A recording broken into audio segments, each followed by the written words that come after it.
నమస్తే ఏబిఎన్ వీక్షకులకు శుభోదయం. స్పీడ్ న్యూస్ కు స్వాగతం. ప్రజాగళం పోటెత్తిన జనం. అవినీతి సర్కార్కు చరమగీతం. జెండాలు వేరైనా అజెండా ఒక్కటే. బీఆర్ఎస్ కు చేవెళ్ల ఎంపీ గుడ్ బై. ఆర్సీబీదే ట్యూప్లియల్ టైటిల్. నా ప్రతాపం చూపిస్తా, నేనేంటో నిరూపిస్తా. జగన్ హయాంలో రాష్ట్రం రావణ కాష్టం. ఇలాంటి వార్తల సమాహారం స్పీడ్ న్యూస్ ఇప్పుడు చూద్దాం.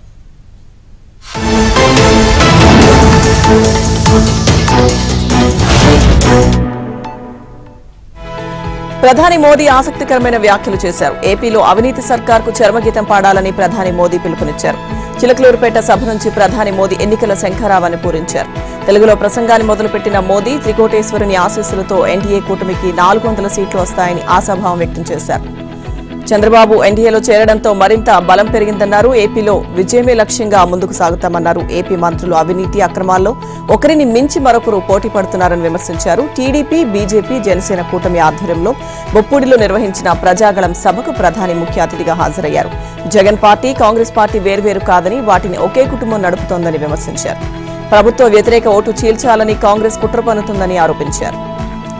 ప్రతి ఒక్కరూ ఓటు వేసే ముందు 2 సంకల్పాలు తీసుకోవాలని సూచించారు. ఒకటి, కేంద్రంలో ఎన్డీఏ సర్కార్ను మూడోసారి స్థాపించడం. రెండవది, రాష్ట్రంలో అవినీతి వైసీపీ సర్కార్కు చరమగీతం పాడాలని సూచించారు. దేశంతో పాటు ఏపీ అభివృద్ధికి ఆంక్షించే వారంతా ముందుకొచ్చి ఎన్డీఏకు ఓటు వేయాలని పిలుపునిచ్చారు. రాబోయే 5 ఏళ్లు చాలా కీలకమన్నారు. ఎన్డీఏతోనే రాష్ట్ర అభివృద్ధి, పేదల సంక్షేమం మెరుగు సాధ్యమన్నారు. టీడీపీ అధినేత చంద్రబాబు ఆసక్తికరమైన వ్యాఖ్యలు చేశారు. సీఎం జగన్ పై టీడీపీ అధినేత చంద్రబాబు తీవ్ర స్థాయిలో మండిపడ్డారు. మా జెండాలు వేరైనా అజెండా ఒక్కటేనని ప్రకటించారు. ప్రజా సంక్షేమమే అజెండా లక్ష్యమని టీడీపీ అధినేత చంద్రబాబు వ్యాఖ్యానించారు. ఈ ఎన్నికల్లో గెలుపు ఎన్డీఏదేనని వెల్లడించారు. ఇందులో ఎవరికీ అనుమానం లేదని చంద్రబాబు నాయుడు స్పష్టం చేశారు. టీడీపీ, జనసేన, బీజేపీ ఆధ్వర్యంలో బొప్పూడిలో ఏర్పాటు చేసిన ప్రజాగళం బహిరంగ సభలో చంద్రబాబు కీలక వ్యాఖ్యలు చేశారు. 5 కోట్ల తెలుగు ప్రజల తరపున ప్రగతివాది ప్రధాని మోదీకి స్వాగతమన్నారు. రాష్ట్ర పునర్నిర్మాణ సభ ఇది అని చంద్రబాబు పేర్కొన్నారు. ప్రజల ఆశల్ని, ఆకాంక్షల్ని సాకారం చేసే సభగా పేర్కొన్నారు. 5 ఏళ్లలో విధ్వంస, అహంకార పాలనతో ప్రజల జీవితాలు నాశనమయ్యాయని చంద్రబాబు ఆవేదన వ్యక్తం చేశారు. ప్రజల గుండె చప్పుడు బలంగా వినిపించడానికే 3 పార్టీలు జట్టు కట్టాయని చంద్రబాబు తెలిపారు. రాబోయే ఎన్నికల్లో మీరిచ్చే తీర్పు రాష్ట్ర భవిష్యత్తును నిర్ణయిస్తోందన్నారు. మా జెండాలు వేరైనా అజెండా మాత్రం ఒక్కటే అన్నారు. పేదరిక నిర్మూలనే మోదీ కళ అని చంద్రబాబు పేర్కొన్నారు. మనందరం ఆయన ఆశయాలతో అనుసంధానం కావాలని సూచించారు. వికసిత్ భారత్కు ఇదే సరైన సమయమని పేర్కొన్నారు. అందుకు మనమంతా అండగా ఉండాలన్నారు. భారత్ను నెంబర్ 1 దేశంగా మార్చే శక్తి ఆయనకు మాత్రమే ఉందని తెలిపారు. 3 ముక్కలాడుతూ రాష్ట్రాన్ని భ్రష్టు పట్టించిన ఘనత జగన్ కి దక్కిందన్నారు. పోలవరాన్ని గోదావరిలో కలిపారని ధ్వజమెత్తారు. సహజ వనరులు దోచేశారని ఆక్షేపించారు. జయబ్రాండ్తో కల్తీ లిక్కర్ తెచ్చి అనేక మంది ప్రజలను బలి తీసుకున్నారని ఆరోపించారు. జనసేన అధినేత పవన్ కళ్యాణ్ ఆసక్తికరమైన అంశాలను వెల్లడించారు. ఏపీలో ఎన్డీఏ ప్రభుత్వాన్ని స్థాపించబోతున్నామని ఆయన వెల్లడించారు. జగన్ హయాంలో రాష్ట్రం రావణ కాష్టంగా మారిందన్నారు. టీడీపీ, జనసేన, బీజేపీ ఆధ్వర్యంలో బొప్పూడిలో ఏర్పాటు చేసిన ప్రజాగళం సభలో పవన్ మాట్లాడారు. అభివృద్ధి లేక అప్పులతో నలిగిపోతున్న ఆంధ్రప్రదేశ్ ప్రజానీకానికి నరేంద్ర మోదీ రాక బలాన్నిచ్చిందని పవన్ పేర్కొన్నారు. ఎన్డీఏ పునర్కలయిక 5 కోట్ల మందికి ఆనందాన్నిచ్చిందన్నారు. మూడోసారి ప్రధానమంత్రి అయి హ్యాట్రిక్ కొట్టబోతున్న మోదీకి ఏపీ ప్రజల తరపున ఘన స్వాగతం పలికారు. 2014లో తిరుపతి వెంకటేశ్వర స్వామి సాక్షిగా ప్రారంభమైన పొత్తు ఇప్పుడు బెజవాడ దుర్గమ్మ సాక్షిగా కొత్త రూపు తీసుకుపోతోంది. అమరావతికి అండగా ఉంటానని చెప్పేందుకే మోదీ వచ్చారు. బ్రహ్మోత్సవం సందర్భంగా అమరావతి దేదీప్యమానంగా వెలుగుతోంది. దేశమంతా డిజిటల్ ట్రాన్సాక్షన్ చేస్తుంటే ఏపీలోని మద్యం షాపుల్లో మాత్రమే నగదు చలామణితో దోచుకుంటుందని పవన్ వ్యాఖ్యానించారు. రాష్ట్రానికి రావాల్సిన ఎన్నో పరిశ్రమలు పక్క రాష్ట్రాలకు తరలిపోతున్నాయి. పారిశ్రామిక ప్రగతి 2019లో 10.24% ఉండగా ఈరోజు 3%కి దిగజారిపోయిందని పవన్ పేర్కొన్నారు. అయోధ్యలో రామాలయం కట్టిన మోదీ రాష్ట్రాన్ని రావణ కాష్టం చేసిన వ్యక్తి ఆట కట్టించడం ఖాయమన్నారు. డబ్బు అండ చూసుకుని ఏదైనా చేయగలనని జగన్ విర్రవీగుతున్నారని పవన్ వ్యాఖ్యానించారు. గుజరాత్లోని ద్వారక నుంచి వచ్చిన మోదీ ఎన్నికల కురుక్షేత్రంలో పాంచజన్యం పూరిస్తారని చెప్పారు. రామరాజ్యం స్థాపన జరగబోతోంది. ధర్మానిదే విజయం, పొత్తుదే గెలుపు, కూటమిదే పీఠమని పవన్ వ్యాఖ్యానించారు. బీఆర్ఎస్ అధినేత కేసీఆర్ కు వరుస షాక్లు తగులుతున్నాయి. ఓవైపు ఢిల్లీ లిక్కర్ స్కామ్ కేసులో కుమార్తె కవితను ఈడీ అధికారులు అరెస్టు చేయగా, మరోవైపు పార్టీలో సీనియర్ నేతలు బీఆర్ఎస్ ను వీడుతున్నారు. తాజాగా పార్టీకి రాజీనామా చేసిన Chevella BRS MP Ranjith Reddy, Khairatabad BRS MLA Danam Nagender Congress పార్టీలో చేరారు. బీఆర్ఎస్ కు మరో షాక్ తగిలింది. ఆ పార్టీకి చేవెళ్ల ఎంపీ రంజిత్ రెడ్డి రాజీనామా చేశారు. త్వరలో ఆయన కాంగ్రెస్ లో చేరుతారు. ఇక ప్రస్తుత రాజకీయ పరిణామాల దృష్ట్యా బీఆర్ఎస్ కు రాజీనామా చేసినట్టు రంజిత్ రెడ్డి చెప్పారు. చేవెళ్ల ప్రజలకు సేవ చేసే అవకాశాలిచ్చిన కేసీఆర్, కేటీఆర్ కు ధన్యవాదాలు తెలిపారు. తన రాజీనామాను ఆమోదించాలని విజ్ఞప్తి చేశారు. లోక్సభ ఎన్నికల ముందు ముఖ్య నేతలు బీఆర్ఎస్ ను వీడుతుండడం ఆ పార్టీని మరింత కలవరపాటుకు గురి చేస్తోంది. ఇటీవల జహీరాబాద్ ఎంపీ బీబీ పాటిల్ రాజీనామా చేశారు. తాజాగా ఆ పార్టీ నుంచి బయటకు వచ్చిన వర్ధనపేట మాజీ ఎమ్మెల్యే అరూరి రమేష్ బీజేపీలో చేరారు. వీరితో పాటు మరికొంతమంది గులాబీ పార్టీని వీడారు. చిలకలూరుపేట బొప్పూడిలో తెలుగుదేశం, బీజేపీ, జనసేన కూటమి ఆధ్వర్యంలో ప్రజాగళం పేరిట బహిరంగ సభ నిర్వహించారు. ప్రధాని నరేంద్ర మోదీ, చంద్రబాబు, పవన్ కళ్యాణ్ ఒకే వేదిక మీదకొచ్చారు. ఈ నేపథ్యంలో 3 పార్టీల శ్రేణుల్లో జోష్ నిండింది. చిలకలూరుపేట వివిధ ప్రాంతాల నుంచి 3 పార్టీల నాయకులు, కార్యకర్తలు, అధిక సంఖ్యలో ప్రజలు సభకు తరలివచ్చారు. చిలకలూరుపేటలోని బొప్పూడిలో తెలుగుదేశం, బీజేపీ, జనసేన కూటమిగా ఏర్పాటు చేసిన ప్రజాగళం సభకు 3 పార్టీల శ్రేణులు భారీగా తరలివచ్చాయి. జిల్లాల నలుమూలల నుంచి బొప్పూడికి బైక్లు, కార్లతో ర్యాలీగా కార్యకర్తలు రావడంతో పల్నాడులోని రహదారులు కిక్కిరిసిపోయాయి. చిలకలూరుపేటలో జరిగిన ప్రజాగళం సభ ట్విట్టర్లో ట్రెండ్ అవుతోంది. సోషల్ మీడియాలో అగ్రస్థానంలో ప్రజాగళం హ్యాష్ట్యాగ్ ట్రెండ్ అయింది. సుమారు 10 ఏళ్ల తర్వాత ప్రధాని మోదీ, టీడీపీ అధినేత చంద్రబాబు, జనసేన అధినేత పవన్ కళ్యాణ్ ఒకే వేదికపైకొచ్చారు. ట్విట్టర్లో 67,000కు పైగా పోస్టులు వచ్చాయని పలువురు విచారం వ్యక్తం చేశారు. ఇక మరోవైపు సభ కనీవిని ఎరుగని రీతిలో విజయవంతం కావడంతో బీజేపీ, టీడీపీ, జనసేన నేతలు, కార్యకర్తలు ఆనందం వ్యక్తం చేస్తున్నారు. రాబోయే ఎన్నికల్లో కూటమిదే విజయమని ధీమా వ్యక్తం చేస్తున్నారు. వికారాబాద్ జిల్లాకు తెలంగాణ స్పీకర్ గడ్డం ప్రసాద్ వరాల జల్లు కురిపించారు. పాలమూరు రంగారెడ్డి ప్రాజెక్టు నీళ్లు వచ్చేలా కృషి చేస్తానన్నారు. అలాగే ప్రాణహిత, చేవెళ్ల ప్రాజెక్టు పూర్తయ్యేలా చూస్తానని ఆయన హామీ ఇచ్చారు. గత ప్రభుత్వం ఉమ్మడి రంగారెడ్డి జిల్లాను మోసం చేసిందని ఆరోపించారు. ఆ నష్టాన్ని తమ కాంగ్రెస్ ప్రభుత్వం భర్తీ చేస్తుందన్నారు. గత ప్రభుత్వం చేసిన అప్పుల ఊబి నుండి రాష్ట్రాన్ని కాపాడేందుకు సీఎం రేవంత్ రెడ్డి కష్టపడుతున్నారని స్పీకర్ చెప్పుకొచ్చారు. ఉమ్మడి రంగారెడ్డి జిల్లాను గత ప్రభుత్వం మోసం చేసిందని గడ్డం ప్రసాద్ వ్యాఖ్యానించారు. 6 గ్యారంటీలను అమలు చేసి తీరుతామని స్పీకర్ గడ్డం ప్రసాద్ తెలిపారు. ఢిల్లీ ముఖ్యమంత్రి అరవింద్ కేజ్రీవాల్ కు ఈడీ మరోసారి సమన్లు పంపించింది. ఢిల్లీ లిక్కర్ కేసు విచారణకు ఈడీ అడుగులు వేస్తోంది. మద్యం కేసులో విచారణకు రావాలంటూ కేజ్రీవాల్ కు 9వసారి సమన్లు పంపింది. ఈ నెల 21న విచారణకు హాజరు కావాలని సమన్లు జారీ చేసింది. ఇక ఢిల్లీ లిక్కర్ స్కామ్ కేసులో ఎమ్మెల్సీ కవిత ఈ నెల 23 వరకు ఈడీ కస్టడీలో కొనసాగనున్నారు. కేజ్రీవాల్ విచారణకు హాజరైతే అదే రోజు కవిత, కేజ్రీవాల్ ఇద్దరిని ఒకేసారి విచారణ జరిపే అవకాశం ఉన్నట్టు తెలుస్తోంది.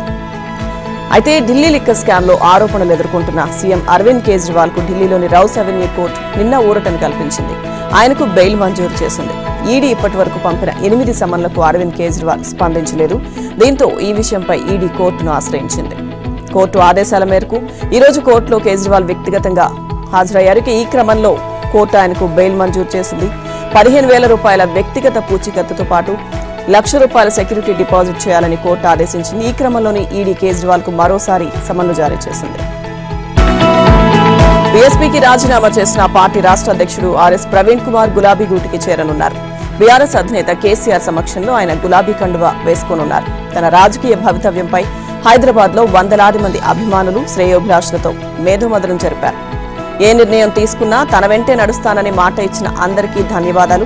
తెలంగాణ విశాల ప్రయోజనాలు దృష్టిలో ఉంచుకొని దేశంలో లౌకికత్వం, రాజ్యాంగ రక్షణ, బహుజనుల అభ్యున్నతి కోసం కేసీఆర్ సమక్షంలో ఆ పార్టీలో చేరబోతున్నానని ప్రకటించారు.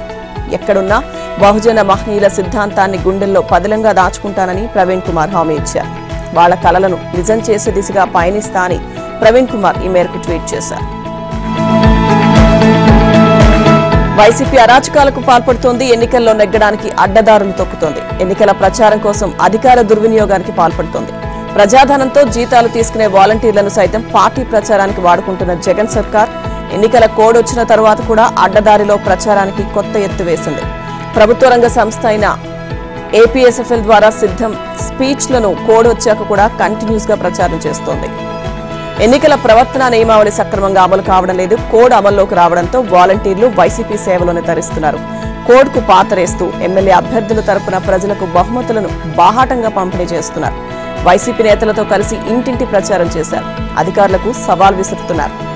ఇక మరోవైపు వాలంటీర్లకు వైసీపీ ఎమ్మెల్యే, ఎంపీ అభ్యర్థులు తాయిలాలిస్తూ ప్రలోభపెట్టే పరంపర కొనసాగుతోంది. వారితో రహస్య సమావేశాలు నిర్వహిస్తూ సంక్షేమ పథకాలు అందుకుంటున్న లబ్ధిదారులు వైసీపీకి ఓటు వేసేలా చూడాలని సూచనలిస్తున్నారు. కోడ్ ఉన్నా ఇబ్బందేమీ లేదని, ఎప్పటిలాగే తమకు సహకరించాలని వైసీపీ నేతలు వాలంటీర్లను మభ్యపెడుతున్నారు. నాగర్ కర్నూలు జిల్లాలోని కోడేరు ఎంపీపీ ఎంపీడీఓల తగాదా వీధికెక్కింది.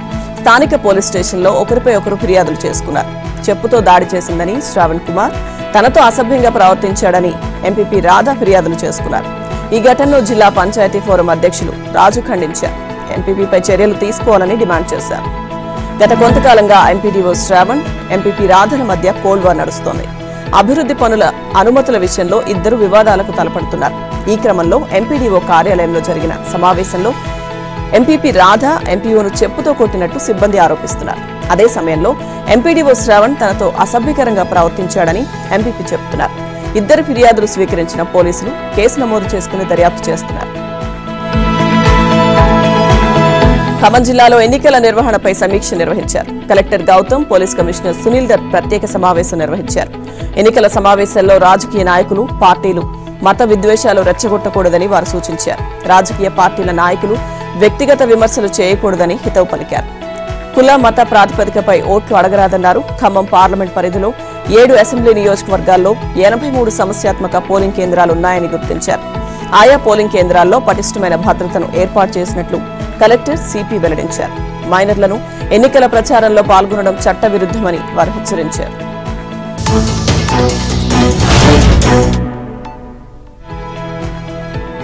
నెల్లూరు జిల్లా కందుకూరులో దొంగలు బీభత్సం సృష్టించారు. కనగిరి రోడ్డులో కుదో వ్యాపారం చేస్తున్న రామకృష్ణ అనే వ్యక్తి ఇంట్లో దోపిడీ చేశారు. అర్ధరాత్రి 2 గంటల సమయంలో 3 వ్యక్తులు ఇంట్లోకి చొరబడి హంగామా చేశారు. ఇంట్లో వారిని బెదిరించి 50,000 నగదును ఎత్తుకుపోయారు.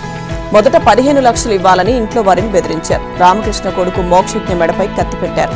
బీరువా తాళాలు పగలగొట్టే ప్రయత్నం చేశారు.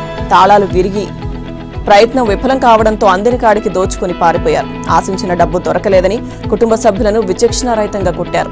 దొంగల దాడిలో ఇంటి యజమాని రామకృష్ణతో పాటు అతని భార్య, పిల్లలు తీవ్రంగా గాయపడ్డారు. బాధితుల ఫిర్యాదుతో చోరీ స్థలాన్ని పరిశీలించిన పోలీసులు కేసు దర్యాప్తు చేస్తున్నారు. ఈ ఘటనతో స్థానికులు భయభ్రాంతులకు గురయ్యారు. ఏపీ ప్రధాన ఎన్నికల అధికారి ముఖేష్ కుమార్ మీనా కీలక నిర్ణయం తీసుకున్నారు. ఎన్నికల కోడ్ అమల్లోకి వచ్చినందున రాజకీయ ప్రకటనల హోర్డింగ్లు, పోస్టర్లు, కటౌట్లను వెంటనే తొలగించాలని సీఈఓ ఆదేశించారు. రాష్ట్ర సచివాలయ పరిసరాలతో పాటు ప్రభుత్వ కార్యాలయాలు, బహిరంగ స్థలాల్లో రాజకీయ ప్రకటనల హోర్డింగ్లు తొలగించాలని సూచించారు. ఎన్నికల అధికారులతో వీడియో కాన్ఫరెన్స్ ద్వారా ఆయన సమీక్ష నిర్వహించారు. తక్షణమే రాజకీయ ప్రకటనల కటౌట్లు తొలగించాలని స్పష్టం చేశారు. క్షేత్రస్థాయిలో విస్తృతంగా తనిఖీ బృందాలు పర్యటించాలని ఆదేశించారు. సి విజిల్ ద్వారా అందే ఫిర్యాదులను సకాలంలో పరిష్కరించాలని కోరారు. తెలంగాణ సీఎం రేవంత్ రెడ్డి ఆసక్తికరమైన వ్యాఖ్యలు చేశారు. బీఆర్ఎస్ ప్రభుత్వ హయాంలో నిజాం తరహాలో రాచరికాన్ని తీసుకురావాలని కేసీఆర్ చూశారని రేవంత్ విమర్శించారు. తమ వారసులే అధికారంలో ఉండాలని గతంలో నిజాం నవాబు కోరుకునేవారని రేవంత్ తెలిపారు. ప్రస్తుతం కేసీఆర్ కూడా అలా చేయాలని భావించారని వ్యాఖ్యానించారు. కాంగ్రెస్ ప్రభుత్వ పాలనకు 100 రోజులు పూర్తయిన సందర్భంగా హైదరాబాద్ లో నిర్వహించిన మీట్ ది మీడియాలో ఆయన మాట్లాడారు. వారసత్వాన్ని తమపై రుద్దాలని చూసినప్పుడు తెలంగాణ సమాజం ఏకమైందన్నారు. ప్రజలు దానికి వ్యతిరేకంగా తీర్పిచ్చారని రేవంత్ చెప్పారు. కేసీఆర్ కుటుంబాన్ని అధికారం నుంచి తెలంగాణ ప్రజలు సునాయాసంగా దించేశారని చెప్పారు. ప్రజాస్వామ్యంపై ఆయనకు నమ్మకం లేకపోవడంతో నెగ్గుకు రాలేకపోయారని రేవంత్ చెప్పారు. అధికారం ఉన్నప్పుడు కేసీఆర్ ఏనాడు ప్రజల స్వేచ్ఛను గౌరవించలేదన్నారు. నిజాం నకలునే కేసీఆర్ అని నిరూపించారని రేవంత్ చెప్పారు. తెలంగాణ సంస్కృతి, సంప్రదాయాలను కేసీఆర్ నాశనం చేశారని ఆయన ఆరోపించారు. ఎమ్మెల్సీ కవిత అరెస్టుతో బీజేపీకి ఎలాంటి సంబంధం లేదని ఆ పార్టీ తెలంగాణ రాష్ట్ర అధ్యక్షుడు, కేంద్ర మంత్రి కిషన్ రెడ్డి అన్నారు. బీఆర్ఎస్ నేత, మాజీ ఎమ్మెల్యే ఆరూరి రమేష్ బీజేపీలో చేరిన సందర్భంగా ఆయన మాట్లాడారు. ఎమ్మెల్సీ కవిత పిఏలు, బినామీలు అప్రూవర్గా మారి మద్యం కుంభకోణం కేసులో వివరాలు ఇస్తున్నారని చెప్పారు. అవినీతి పరులు ఎవ్వరైనా వదిలే ప్రసక్తే లేదన్నారు. కోర్టు తీర్పునకు కట్టుబడి ఉంటామని కవిత చెప్పాలి. బినామీలతో మద్యం వ్యాపారాలు మీరు చేసి మాపై విమర్శల? ఈడీ స్వతంత్ర సంస్థ, దానికి అధికారాలుంటాయి. హైదరాబాద్ లో అసదుద్దీన్ ఓవైసీపై గెలుస్తాం. కాంగ్రెస్ హామీలు ఫ్లెక్సీల వరకే అమలవుతున్నాయని కిషన్ రెడ్డి వ్యాఖ్యానించారు. కొత్త ఓటర్లకు కేంద్ర ఎన్నికల సంఘం అవకాశం కల్పించింది. రాష్ట్రంలో లోక్సభ ఎన్నికలు మే 13న జరగనున్నందున ఏప్రిల్ 15 వరకు ఓటు హక్కు నమోదు చేసుకునేందుకు కేంద్ర ఎన్నికల సంఘం అవకాశం కల్పించింది. ఈలోగా జాబితాలో ఓటు ఉందో లేదో పరిశీలించుకోవాలని సూచించారు. లేని పక్షంలో ఓటు హక్కుకు దరఖాస్తు చేసుకోవాలని సలహా ఇచ్చింది. తెలంగాణలో లోక్సభ ఎన్నికలు మే 13న జరగనున్నాయి. ఏప్రిల్ 15 వరకు ఓటు హక్కు నమోదుకు కేంద్ర ఎన్నికల సంఘం అవకాశం కల్పించింది. ఈలోగా జాబితాలో ఓటు ఉందో లేదో పరిశీలించుకోవాలని ఎన్నికల అధికారులు సూచించారు. ఓటు లేకపోతే పేరు నమోదు చేసుకోవాలని ఎన్నికల సిబ్బంది సూచించారు. ఇతర ప్రాంతాల నుంచి ఇక్కడికి వచ్చిన వారు లేదా ఇప్పటి వరకు ఓటు నమోదు చేసుకోని వారు ఈ అవకాశాన్ని వినియోగించుకోవాలని ఎన్నికల సంఘం స్పష్టం చేస్తోంది. ఓటరు నమోదు నిరంతర ప్రక్రియగా పేర్కొన్నారు. ఏటా జనవరి, ఏప్రిల్, జూలై, అక్టోబర్ నెల 1వ తేదీ నాటికి 18 ఏళ్లు నిండిన వారు ఓటుకు దరఖాస్తు చేసుకోవచ్చని ఎన్నికల సంఘం ప్రకటించింది. తాజాగా జాబితాను ఈ ఏడాది ఫిబ్రవరిలో ప్రకటించింది. అందులో పేరు లేనివారు, కొత్తగా నమోదు చేసుకోవాలనుకునేవారు ఫామ్ 8 దరఖాస్తును ఆన్లైన్ ద్వారా అప్లై చేసుకోవాలని ఈసీ సూచిస్తోంది. అయితే నియోజకవర్గ ఎన్నికల అధికారి, సహాయ ఎన్నికల అధికారి లేదా పోలింగ్ కేంద్రం అధికారికి దరఖాస్తును ప్రత్యక్షంగా ఆయన అందజేయవచ్చునని సలహా ఇచ్చారు. మార్పులు చేర్పులకు అవకాశం ఉందని ఈసీ బదులిచ్చింది. సార్వత్రిక ఎన్నికలకు కాంగ్రెస్ సిద్ధమవుతోంది. ఎన్నికల బరిలో ధీటైన అభ్యర్థులను నిలబెట్టేందుకు వ్యూహాత్మకంగా అడుగులు వేస్తుంది. ఇప్పటికే 2 విడతల్లో 82 మందితో లోక్సభ అభ్యర్థుల జాబితాను హస్తం పార్టీ ప్రకటించింది. మిగతా అభ్యర్థుల ఖరారుతో పాటు మేనిఫెస్టో విడుదలపై కసరత్తు చేస్తోంది. అందుకోసం మార్చి 19న కాంగ్రెస్ అత్యున్నత నిర్ణయాత్మక మండలి భేటీ కానుంది. ఈ భేటీలో ఎన్నికల మేనిఫెస్టోకు తుది రూపం ఇవ్వనుంది. మార్చి 19న ముసాయిదా మేనిఫెస్టోకు సిడబ్ల్యూసీ ఆమోదం తెలుపుతుందని ఏఐసీసీ ప్రధాన కార్యదర్శి జయరాం రమేష్ తెలిపారు. ఇప్పటికే తమ పార్టీ అగ్రనేతలు మల్లికార్జున్ ఖర్గే, రాహుల్ గాంధీ తదితరులు యువత, మహిళలు, రైతులు, శ్రామిక వర్గాలకు హామీలిచ్చారని గుర్తు చేశారు. ఈ హామీలు ఏ ఒక్క వ్యక్తి ఇచ్చినవి కాదని కాంగ్రెస్ పార్టీ ఇచ్చినవని జయరాం రమేష్ పేర్కొన్నారు. మరోవైపు కాంగ్రెస్ కేంద్ర ఎన్నికల కమిటీ సమావేశానికి సిద్ధమవుతోంది. మార్చి 19, 20 తేదీల్లో మిగతా అభ్యర్థుల జాబితాను ఖరారు చేసేందుకు సమాయత్తమవుతోంది. మార్చి 20న కాంగ్రెస్ అభ్యర్థుల జాబితా విడుదలవుతుందని ఆ పార్టీ సీనియర్ నేత, Karnataka deputy CM DK Shivakumar తెలిపారు. పంజాగుట్ట పోలీసులు మరో అడుగు ముందుకు వేశారు. ఆధారాల ధ్వంసం కేసులో స్పెషల్ ఇంటెలిజెన్స్ బ్రాంచ్ మాజీ డీఎస్పీ ప్రణీత్ రావును పంజాగుట్ట పోలీసులు కస్టడీకి తీసుకున్నారు. ఇందుకోసం సిబ్బంది చెంచులగూడ జైలుకు వెళ్లారు. నిందితుడిని 7 రోజుల కస్టడీకి అనుమతిస్తూ నాంపల్లి కోర్టు ఆదేశాలిచ్చింది. ఈ నెల 23 వరకు ఆయన పోలీసుల అదుపులో ఉండాలని తేల్చి చెప్పింది. గత ప్రభుత్వంలో ఎస్ఐబి డీఎస్పీగా పనిచేసిన ప్రణీత్ రావు సాక్ష్యాల చెరిపివేత, ప్రజా ఆస్తుల ధ్వంసం, ఎలక్ట్రానిక్ ఎవిడెన్స్ ట్యాంపరింగ్ కు పాల్పడినట్టు ఆరోపణలున్నాయి. ఆయనకు అప్పగించిన పనినే కాకుండా ఇతరుల ప్రొఫైళ్లను రహస్యంగా తయారు చేశారని తెలుస్తోంది. అత్యంత గోప్యంగా ఉంచాల్సిన నిఘా సమాచారాన్ని పెన్ డ్రైవ్ లో నిక్షిప్తం చేయడంపై పోలీసు వర్గాలు తీవ్ర ఆందోళన చెందుతున్నాయి. ఈ అక్రమాలు బహిర్గతం కాకుండా ఏకంగా 42 హార్డ్ డిస్క్లను ధ్వంసం చేసినట్టు రిమాండ్ రిపోర్టులో పోలీసులు స్పష్టం చేశారు. బీఆర్ఎస్ కు మరో ఎదురుదెబ్బ తగిలింది. వర్ధనపేట మాజీ ఎమ్మెల్యే ఆరూరి రమేష్ బీజేపీలో చేరారు. బీజేపీ రాష్ట్ర అధ్యక్షుడు, కేంద్ర మంత్రి కిషన్ రెడ్డి ఆయనకు కాషాయ కండువా కప్పి పార్టీలోకి సాదరంగా ఆహ్వానించారు. బీఆర్ఎస్ వరంగల్ జిల్లా అధ్యక్షుడిగా ఉన్న రమేష్ ఇటీవల పార్టీకి రాజీనామా చేశారు. ఇక బీఆర్ఎస్ ను వీడనున్నారనే ప్రచారం ఊపందుకోవడంతో ఆరూరి రమేష్ ను ఇటీవల మాజీ మంత్రి ఎర్రబెల్లి దయాకర్ రావు, ముఖ్య నేతలు ఆయన బుజ్జగించారు. అధినేత కేసీఆర్ దగ్గరకు తీసుకువెళ్లి సముదాయించినా ఫలితం లేకుండా పోయింది. ఆరూరి రమేష్ బీజేపీ తరపున వరంగల్ అభ్యర్థిగా బరిలో నిల్చునే అవకాశం ఉంది. ఇక ఈ మేరకు ఆ పార్టీ నుంచి ఆయనకు పూర్తి హామీ లభించినట్టు సమాచారం. ఢిల్లీలోని ఈడీ కార్యాలయంలో ఎమ్మెల్సీ కవితను ఆమె భర్త అనిల్తో పాటు బీఆర్ఎస్ ఎమ్మెల్యేలు కేటీఆర్, హరీష్ రావు కలిశారు. ఆమెకు బీఆర్ఎస్ నేతలు భరోసా కల్పించారు. కవిత అక్రమ అరెస్ట్ ను సవాల్ చేస్తూ ఇవాళ కవిత భర్త అనిల్ సుప్రీంకోర్టులో పిటిషన్ వేయనున్నట్టు సమాచారం. ఢిల్లీ మద్యం కేసులో అరెస్ట్ అయిన బీఆర్ఎస్ ఎమ్మెల్సీ కవితకు అవెన్యూ కోర్టు ప్రత్యేక న్యాయమూర్తి నెల 23 వరకు కస్టడీ విధించారు.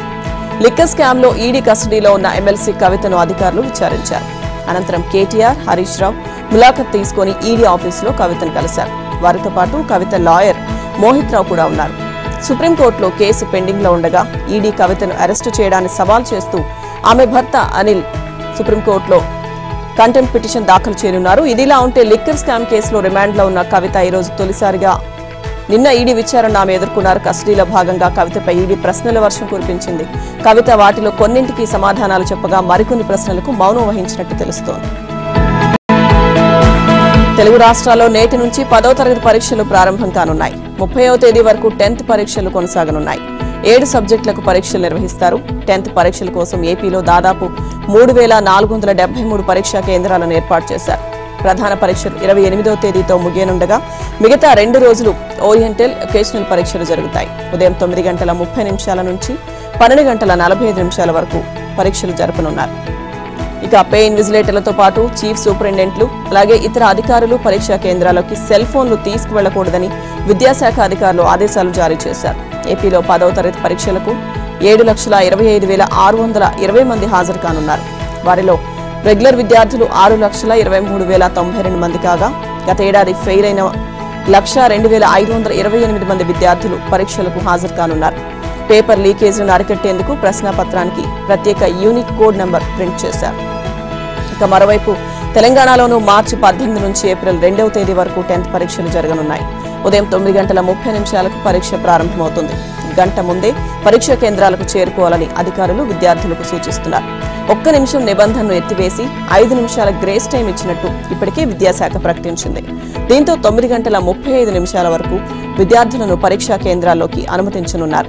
2,676 కేంద్రాల్లో 10th పరీక్షలు జరగనున్నాయి. రాష్ట్ర వ్యాప్తంగా 5,08,385 మంది విద్యార్థులు 10th పరీక్షలకు హాజరు కానున్నారు. వారిలో 2,57,952 మంది బాలురు, 2,50,433 మంది బాలికలు ఉన్నారు. 2 రాష్ట్రాల్లో పరీక్షా కేంద్రాల సమీపంలో 144 సెక్షన్ విధిస్తారు. రాయల్ ఛాలెంజర్స్ బెంగళూరు విజయకేతనం ఎగురవేసింది. మహిళల ప్రీమియర్ లీగ్ 2వ సీజన్ టైటిల్ ను కైవసం చేసుకుంది. ఢిల్లీ క్యాపిటల్స్ తో జరిగిన ఫైనల్ పోరులో ఆ జట్టు 8 వికెట్ల తేడాతో ఘన విజయాన్ని సాధించింది. తొలుత ఢిల్లీని 113 పరుగులకే ఆర్సీబీ కట్టడి చేసింది. అనంతరం స్వల్ప లక్ష్యాన్ని 19.3 ఓవర్లలో 2 వికెట్లు కోల్పోయి ఛేదించింది. ఓపెనర్లు స్మృతి మంధాన, సోఫీ డివైడ్ తొలి వికెట్కు 49 పరుగుల మంచి శుభారంభం అందించారు. అనంతరం రిచాగోస్ సహకారంతో ఎలీస్ పెరీ మ్యాచ్ను విజయ తీరాలకు చేర్చింది. తొలుత టాస్ నెగ్గి బ్యాటింగ్కు దిగిన ఢిల్లీ జట్టుకు ఆర్సీబీ బౌలర్లు చుక్కలు చూపించారు. ఆరంభంలో దూకుడుగా ఆడిన ఆ జట్టును కట్టుదిట్టంగా బంతులు వేసి ఉక్కిరిబిక్కిరి చేశారు. ఫలితంగా ఆ జట్టు 113 పరుగులకే కుప్పకూలింది. ఓపెనర్లు షెఫాలి వర్మ, మెగ్లాని మినహా మిగతా వారు విఫలమయ్యారు. తొలి వికెట్కు 64 పరుగులు జోడించిన ఢిల్లీ ఆ తర్వాత వరుసగా వికెట్లు కోల్పోయింది. బెంగళూరు బౌలర్లలో శ్రేయాంక పాటిల్ 4, సోఫీ మొలింగన్స్ 3, ఆశా శోభన 2 వికెట్లు పడగొట్టారు.